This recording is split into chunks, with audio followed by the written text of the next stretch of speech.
We look at a childhood photograph and feel a strange duality. There is a deep cellular memory of being that child, and yet there is also the undeniable sense that the person looking at the photo is someone else entirely. The face in yesterday's mirror is not the face in today's. The opinions we held a decade ago have softened or transformed, or don't even exist. The idea of a permanent, solid, unchanging self that moves through time like a statue being carried from room to room, that idea starts to show cracks when we really look at it. What if we are not a statue, but a river? Not a fixed thing, but a flowing process. What if identity is not a noun, but a verb? A constant act of reflection, moment by moment, of the ever changing skies above. This can feel unsettling. The mind craves stability. It wants to grasp a solid me to navigate the world, to tell a coherent story from birth to now. We build an identity from our memories, our achievements, our roles, our traumas, our preferences. We say, I am someone who, and we fill in the blank. This construct is useful, it helps us function, but we limit the river's flow. We resist change because change feels like a threat to the self. We defend opinions because they feel like pillars of our identity. We suffer because we believe the me that is suffering is a permanent entity that will always feel this pain. But the river doesn't stop flowing because we build a dam of belief. Life keeps moving. New experiences arise, new insights dawn, old wounds heal, and new challenges appear. The reflection in the mirror of the mind of our life is never the same twice. Neuroscientifically, the brain is the constant state of neuroplasticity, rewiring itself based on experience.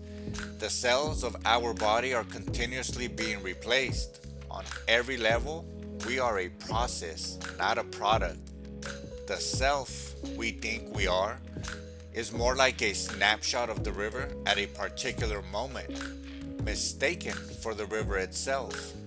It's a reflection frozen in time, believed to be the source. This understanding is a master key offered by the wise ones across traditions. In Buddhist philosophy, the concept of anatta, or not self, is a cornerstone. It is not a nihilistic denial of existence, but a penetrating insight into the fluid, conditioned, and interdependent nature of what we call the self.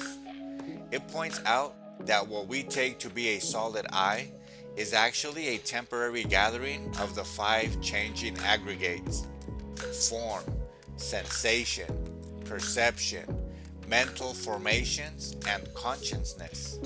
Like a river is gathering of water, current, and banks, the self is a gathering of processes.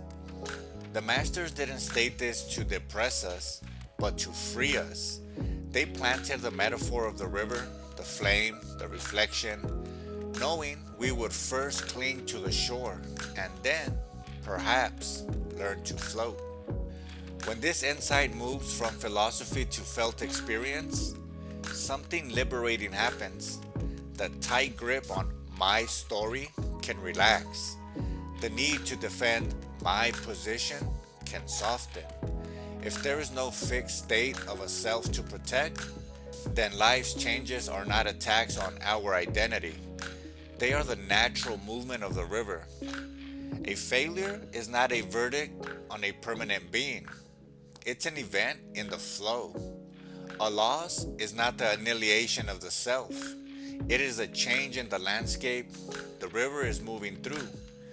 This fluidity is not a loss of identity, but an expansion into a more authentic, responsive way of being. We become less like a rock on the stream, constantly battered by the current, and more like the water itself, adaptable, resilient, and always moving. Practically, this means we can meet ourselves anew in each moment. The mirror of our awareness doesn't have to reflect the same old story. We can ask, who am I right now, in this fresh moment, unburdened by who I was minutes ago? This is a practice of presence. It's dropping the accumulated weight of the past self and the projected anxiety of your future self and simply being with what is reflecting in the mirror of now. In that space, identity becomes a choice, not a prison. We are not forced to react today the way we reacted yesterday. The river can choose a new course around an obstacle. This fluid identity also changes how we see others. If we are not fixed, then neither are they. That person who hurt us is not an eternally evil statue. They are a river shaped by their own history, capable of change. The person we admire is not a perfect finished monument. They are afloat, just like us. This brings immense compassion and possibility into our relationships. We stop demanding that people remain consistent with our frozen image of them and allow them and ourselves to be alive, to grow, to reflect new skies. So, the mirror shows us something vital. The reflection is always new. The face ages, the eyes hold different lights. The river of self is never the same water twice. To cling to a fixed identity is to cling to a reflection in a river that has already flowed on. But to release that grip, to embrace the fluidity, is to align with the truth of our being. We are not the face in yesterday's mirror. We are the capacity to look, the awareness that perceives the changing face, and the mysterious, flowing river of life that gives rise to it all. And in that flowing, we find our only true permanence, the constant, graceful, liberating movement of becoming.